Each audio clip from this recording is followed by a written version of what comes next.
последние пару лет все чаще поднимается вопрос о так называемом замыкании ядерного топливного цикла. Звучат весьма оптимистичные речи о том, что Россия лидирует в этом направлении. До окончательного успеха остаются просто считанные годы. Принято считать, что с того момента, как в рамках проекта «Прорыв» в Северске на модуле фабрикации и реферификации ядерного топлива будет произведена первая партия тепловыделяющих сборок из переработанного облученного ядерного топлива, можно будет поставить победную точку. Обольстительно, кто бы спорил. Но точно ли проблема окончательно уйдет в прошлое? И что это вообще такое ЗЯЦ – замкнутый ядерный топливный цикл? И зачем он вообще нужен? Не секрет ведь, что себестоимость производства электроэнергии на атомных электростанциях от стоимости топлива зависит всего на 7-8%. Так что даже вдвое-втрое подорожавший природный уран особой погоды не сделает. Так зачем, собственно говоря, тратить деньги на это замыкание цикла? Какого такого ангела физики-атомщики вот уже несколько десятилетий упорно ведут работу в этом направлении? Да и занимаются этими исследованиями в этом направлении всего-то 3 страны. Россия, Франция и недавно присоединившийся Китай. Заводы по переработке облученного ядерного топлива имеются только у нас во Франции. Англия свои производственные мощности закрыла, а Китай рассчитывает запустить до конца этого года свою первую опытную технологическую линию. Что за ажиотаж, если даже отличающаяся альтернативной умственной одаренностью Еврокомиссия признала атомную энергетику одной из зеленых технологий, с огромным трудом, но все же обнаружив, что в активной зоне реактора углекислый газ не образуется. Уже вон 30 государств в торжественной обстановке в славном граде Баку на КОП-28 подписали лихой меморандум об удвоении мощностей АЭС. А еще более лихой парень в Белом доме этим летом заявил, что Штаты установленную мощность атомных энергоблоков в своей стране и вовсе утроят. Впереди атомный ренессанс. Все в полном порядке. Да еще живо на проект «Прорыв». Предложено верить, что все и так в полном порядке, а вскоре будет и вовсе замечательно, местами даже отлично. Само собой, каждый волен верить, но я бы предложил несколько иной подход. Попробовать увеличить объем зданий, и только потом уже самостоятельно оценить реальные, а не трибунно-ораторские перспективы. Долг ли путь к замыканию ядерного топливного цикла? Насколько он тернист? И вот тот свет в конце тоннеля – это выход или же прожектор встречного поезда? Конечно, можно привычно отмахнуться. Да там такая заумь, что напрягать мозжечок совершенно не хочется. Проще действительно поверить достойным людям. И кто я такой, чтобы этому противиться? Заумь, конечно, имеет место быть. Да только связано это больше не с тем, что мы такие глупые, а что информацию по этому поводу нам норовят подавать огромным куском, проглатывать который голова отказывается. МОКС топлива, СНУП топлива, реакторы на быстрых нейтронах с натриевым теплоносителем, реакторы со спектральным регулированием, реакторы на быстрых нейтронах со свинцовым теплоносителем, ремикс топлива и как контрольный выстрел халио топлива. Это такая английская аббревиатура. Расшифровка и буквальный перевод точно с ног сбивает. Халио – High Assay Low Enriched Uranium. Ну, ураниум – это понятно. Уран не по-нашенски. А вот High Assay Low Enriched – это что? Уран с высокой долей низкообогащенный, что ли? И ведь журналисты умудряются публиковать статьи и заметки, в которых вся эта терминология разом и безо всяких пояснений. Закрадывается подозрение, что это вообще специально делают, чтобы в глубины таинств атомной энергетики никто посторонний нос не совал из-за опасения мозг сломать. Без пояснительной бригады не обойтись. Вот попробую как-то управиться, стараясь использовать человеческий язык. Для разминки давайте с этим халио и разберемся, добрым словом помянув МАГАТЭ. МАГАТЭ у нас ведь за нераспространение ядерного оружия отвечает. Вот и ввело верхнюю границу обогащения урана не только для энергетических, но и для исследовательских реакторов по содержанию делящегося изотопа урана-235. 20%. Вот 19,99% урана-235 все в порядке. А как только 20,00, все, это уже оружейное обогащение. К этому порогу приближаться нельзя. Росатом, кстати, это требование соблюдает целиком и полностью. Обогащение урана для реакторов наших атомных ледоколов 19,75%. И наши исследовательские реакторы тоже на такое топливо переведены. Эх, а были ведь времена былинные, когда такого требования не было. Никто из наших и не наших атомщиков не останавливался. Исследовательский реактор с обогащением по урану-235 хочу в 90%, товарищ начальник спецкомитета. Сильно надо? Очень.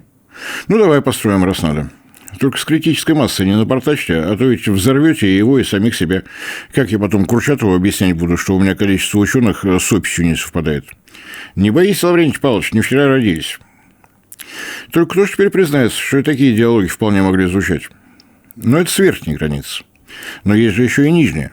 5% по содержанию урана-235 для подавляющего большинства энергетических реакторов вполне достаточно, чтобы в их активных зонах цепная реакция деления была надежно управляема.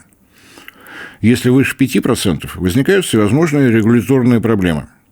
Разработчики реакторов обязаны доказать государственному регулятору, что степень безопасности и надежности реактора из-за такого обогащения не пострадает. И сидеть в кресле смирно, пока госрегулятор отдельную лицензию не подпишет.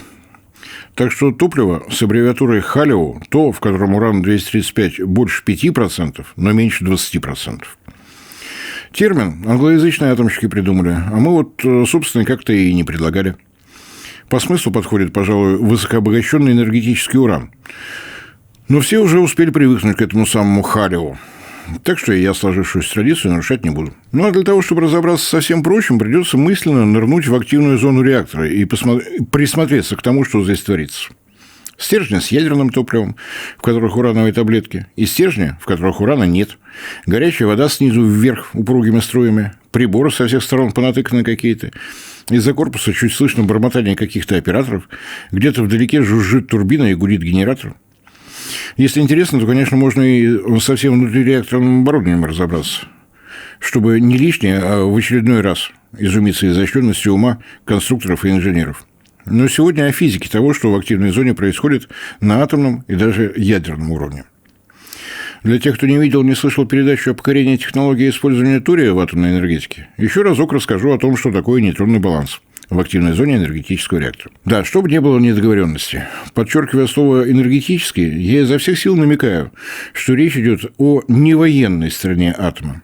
Атом, как известно, двулик, а в военных атомных программах решались несколько иные задачи и несколько иными способами, методами. Очень надеюсь, что все вы, уважаемые зрители и слушатели, помните школьную формулу цепной реакции деления ядер урана-235. Свободный нейтрон, попав в ядро урана, делит его на осколки. При этом образуется уже два свободных нейтрона, которые, в свою очередь, попадают уже в два ядра урана. При этом образуется уже 4 свободных нейтрона. Помните? В реальности все еще интенсивнее, поскольку среднее количество свободных нейтронов, образующихся при делении ядра урана-235, не 2,0, а 2,4 штуки. Что это дает? Вот первые 6 актов деления ядер урана-235 по школьной формуле. 2, 4, 8, 16, 32, 64. А вот реальный ряд.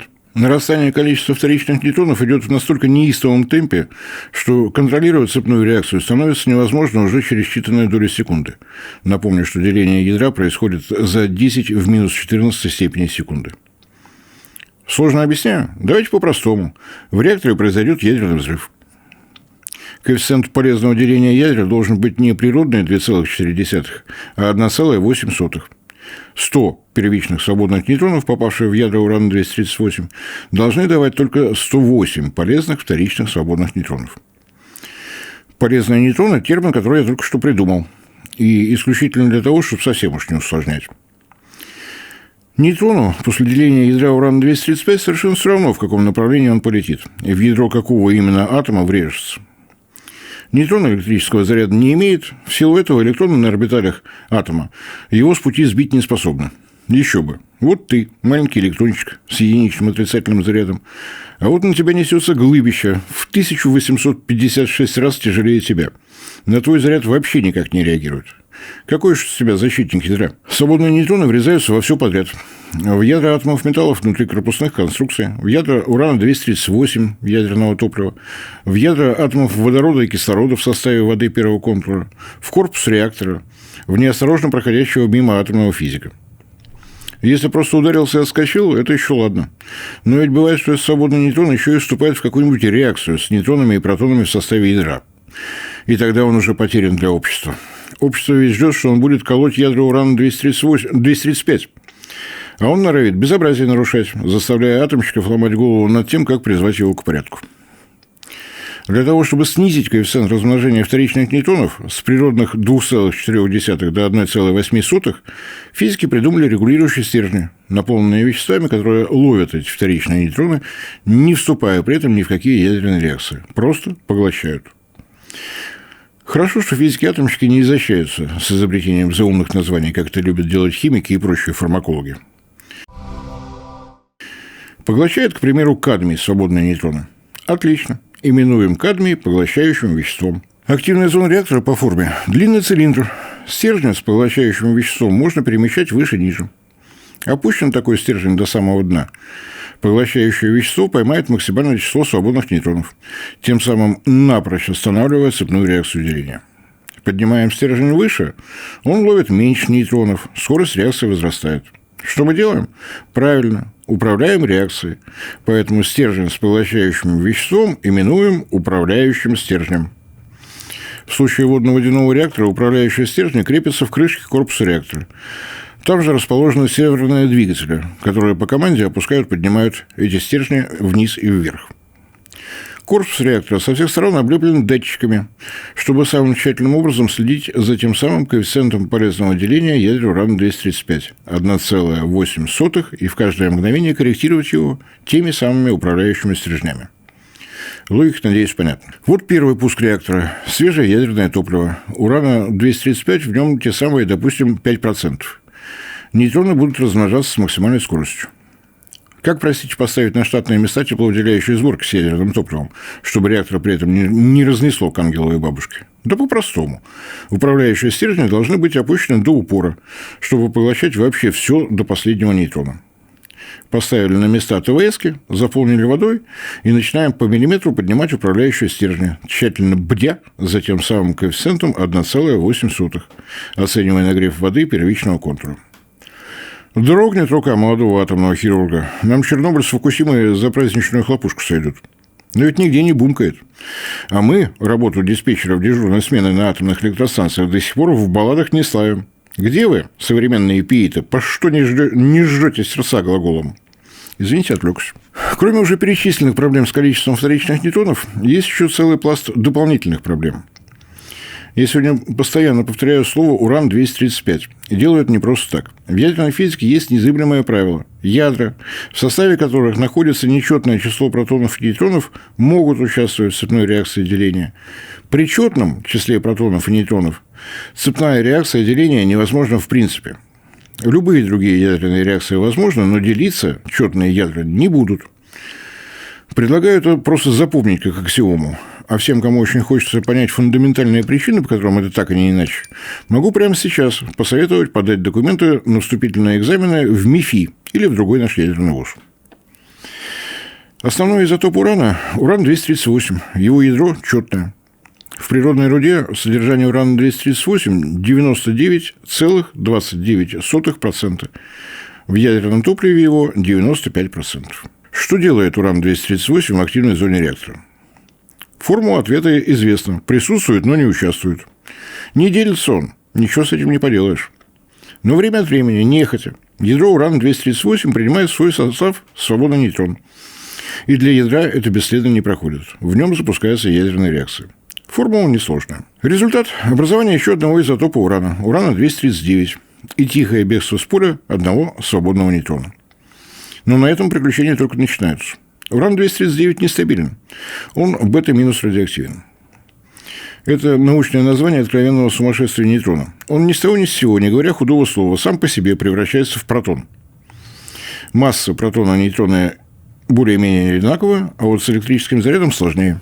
У нейтрона он равен нулю, у протона плюс единица. Закон сохранения электрического заряда требует его неукоснительного соблюдения. Потому одновременно с рождением нового протона образуется еще и электрон с его электрическим зарядом в минус единицу. Появляется он в жутком для него месте, в плотной компании из 239 монстроидальных по массе протонов и нейтронов. Каждый из них имеет массу в 1850 раз больше массы новорожденного электрона. Разумеется, он уносится прочь, сломя голову. И в этот момент бородатый в белом халате у контрольной аппаратуры орет на всю лабораторию. Я зафиксировал бета-частицу. Молодец, возьми с полки пирожок. Только что обзываешься-то? Обзывается физика потому, что в 1899 году Резерфорд, обнаруживший такой тип излучения, обозвал его бета-излучением. Традиционные ценности, понимаешь? Формула этого бета-распада, вот она. Всякие нейтрино вписывать не стал умышленно, и без них весело. Напомню, что за химические свойства любого вещества отвечают протоны в его ядре. Если число протонов изменилось, это уже другое химическое вещество. 92 протона в ядре – это уран, 93 протона – это нептуний. И привет средневековым алхимикам. Не так давно, исключительно из любопытства и ехидства, атомщики из свинца таки получили золото. Но масштабировать этот эксперимент не стали. Такое золото по деньгам раз в 100 дороже обычного. Так что просто галочку поставили. На том и успокоились. Процесс распада урана-239 имеет свою скорость. То есть период полураспада – это время, за которое бета-распад испытывает половина имеющихся атомов урана-239. Это всего 23,5 минуты. То есть все происходит достаточно быстро. Но и это не все, поскольку нептуний-239 тоже радиоактивен. И тоже по бета-минус каналу с периодом полураспада уже посолиднее – 2,4 суток. Про сумасшедший нейтрон и вновь образовавшийся электрон текст повторять не вижу смысла. Вот формула. Вот она. Вожделенная мечта людей в больших погонах и в штанах с лампасами. Плутоний-239. Замечательная начинка для ядерных и термоядерных боезарядов и для возможности жахнуть. Генеральская прелесть. Для того, чтобы в уране-238 накопилось как можно больше возможностей повторять и повторять Хиросиму с Нагасаками, атомщики по команде военных каждые 35 суток выдергивали блочки с ураном из реактора. Это 15 периодов полураспада, за которые не половина нептуния-239 превратится в плутоний-239, а практически 99,9. Блочки выдернули и со всех ног к химикам с воплем «Бегом выделяйте плутоний-239». А что будет, если оставить образовавшийся плутоний-239 в реакторе на более длительный срок? Для военных ничего приятного, поскольку плутоний-239 вполне способен поймать в свой состав еще один свободный нейтрон, но не вступить в цепную реакцию деления. Плутоний-240 для военной страны атома – страшный яд и подлый убийца самых светлых надежд. Он спонтанно делится, выделяя свободные нейтроны. Он радиоактивен, а потому нагревает ядерный боезаряд выше допустимой нормы. При превышении его содержания более чем 10% из плутония уже никакой ядерный фугас не сделать. Никто не может предсказать, какой мощности будет взрыв. Самый классический пример. Северокорейцы продержали уран в реакторе 90 суток. И в результате мощности испытательного взрыва получилось не запланированные 17 килотонн тротилового эквивалента, а всего 1 килотонну. Ядерное топливо в активной зоне энергетического реактора в наше время находится 18 месяцев. На профессиональном сленге такова топливная сессия. В образовавшемся при этом плутонии содержание изотопа 240 более 20%. Военная ценность такого материала равна нулю. Ну, а в активной зоне энергетического реактора плутоний-240 тоже головная боль. Он подъедает свободные нейтроны, превращаясь при этом уже в третий по счету изотоп, 241. Для того, чтобы начались еще и вот такие ядерные реакции, в среднем требуется 1,1 года. К концу топливной сессии в облученном ядерном топливе набирается 10-15% плутония-241. Что касается заветного нейтронного баланса, то несчетные изотопы плутония, образовавшись, тут же запускают собственные цепочки цепного деления. На то они и несчетные.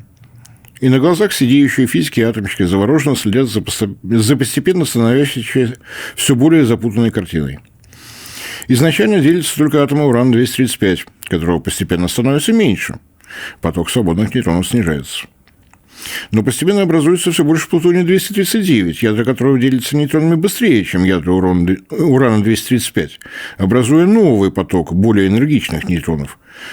И баланс нейтронов в реакторе приходится корректировать уже совершенно иначе. Едва управившись с этой проблемой, операторы АЭС обнаруживают, что часть этих новых нейтронов уходит налево, на то, чтобы влиться в состав ядер плутония-239 без их деления, образуя тем самым плутоний-240.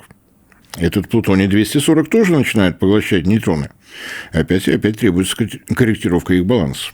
И только удается все отладить, опять появляются новые дополнительные нейтроны, поскольку в цепную реакцию деления вступает еще и образующийся плутоний-241. Вот в этот раз я чуть подробнее рассказал быль об активной зоне реактора. Немножечко для того, чтобы вы, уважаемые зрители и слушатели, попытались самостоятельно представить, какую радость и восторг испытывали операторы реакторов, когда им предлагали в активную зону поместить еще и турий. Представили? Давайте я за вас выводы сделаю. Возможная наработка урана-233 и история-232 – отдельная задача. И совершенно справедливо, что для ее решения требуется совершенно отдельный реактор.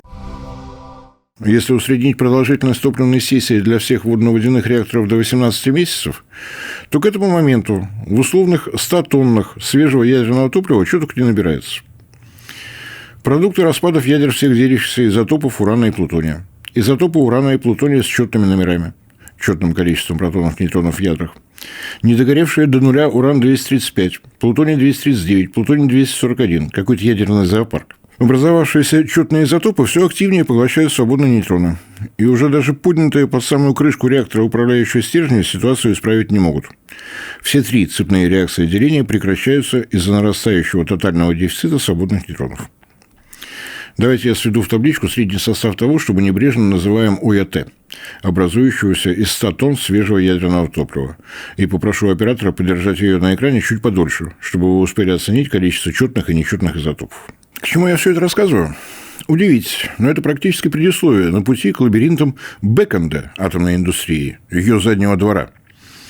Просто попутно мы почти добрались до технологии МОКС-топлива и, так скажем, к замыканию ядерного топливного цикла по-французски и по-русски. И наши ученые, и французские специалисты деятельно движутся к единой цели. Но технологии у нас отличаются друг от друга. Название МОКС-топлива, СНУП-топлива мы слышим часто. А что это за зверушки такие, задумываемся редко. В комплекте химических веществ, образующихся в облученном топливе, невооруженным глазом видны те, на которых вполне можно реализовать управляемую цепную реакцию деления их ядер. Это все нечетные изотопы урана и плутония. Плутоний-239 и плутоний-241 вообще прекрасные кандидаты, поскольку школьная формула 1 нейтрон, 2 нейтрона, 4 нейтрона у них даже круче, чем у урана-235. В среднем при делении ядер этих изотопов образуется не 2,4, а 2,9 нейтрона. Давайте для наглядности 6 этапов деления вместе посмотрим. Свободных нейтронов при делении плутония, как видите, в разы больше, чем при делении урана. И это не могло не привлечь внимания серьезных ученых. 750 килограммов изотопов плутония-239 и 241 в пересчете на количество образующихся свободных нейтронов настоящий клондайк. Поэтому вопрос о необходимости разработки технологии переработки облученного топлива с целью извлечения столь ценного компонента для запуска его в производство электроэнергии появился на повестке практически изначально.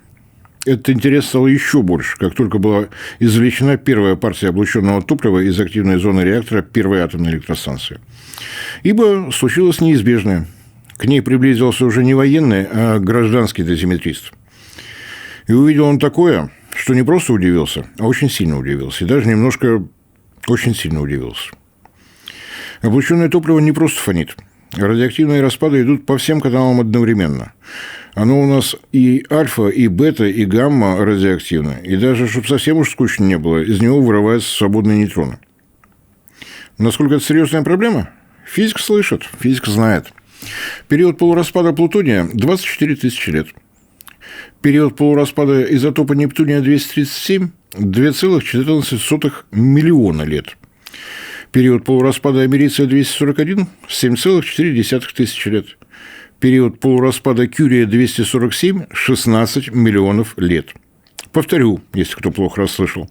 На то, чтобы уровень радиации вернулся в пределы допустимого, минимум 16 миллионов лет, если только этот безумный Кюрий не упакован самым тщательным образом в радиационно непроницаемую упаковку и не спрятан куда-нибудь поглубже, чтобы ничьи ручки шаловливые не добрались. И вот после этого я позволю себе напомнить, что главный принцип замыкания ядерного топливного цикла – радиационная эквивалентность. Мы должны научиться возвращать природе ровно столько радиоактивности, сколько из нее извлекли, добывая уран. Две страны, две научные школы в бой с накопленными радиоактивными веществами идут, что называется, с открытыми забралами. Россия и Франция. Повторю, только у нас и во Франции работают заводы по переработке облученного топлива. Все прочие царства-государства делятся на две категории. Во главе одной Штаты, которые еще в 70-е годы с законом приравняли облученное топливо к высокоактивным радиационным отходам и заняты только поисками возможности обустроить геологическое захоронение для него. Характерный пример второго подхода – храним облученное топливо, никуда его не закапывая, в уповании на то, что через сколько-то лет появится технология, которая позволит его полностью переработать. И эти технологии можно будет просто купить. Но, как я говорил, уже появилась страна, которую такие варианты не устраивают – Китай. Если их планы будут удачно реализованы, то до конца этого 2025 года начнет работу первая в этой стране опытно-демонстрационная линия по переработке облученного топлива. Это не может не радовать. На троих соображать всегда приятнее.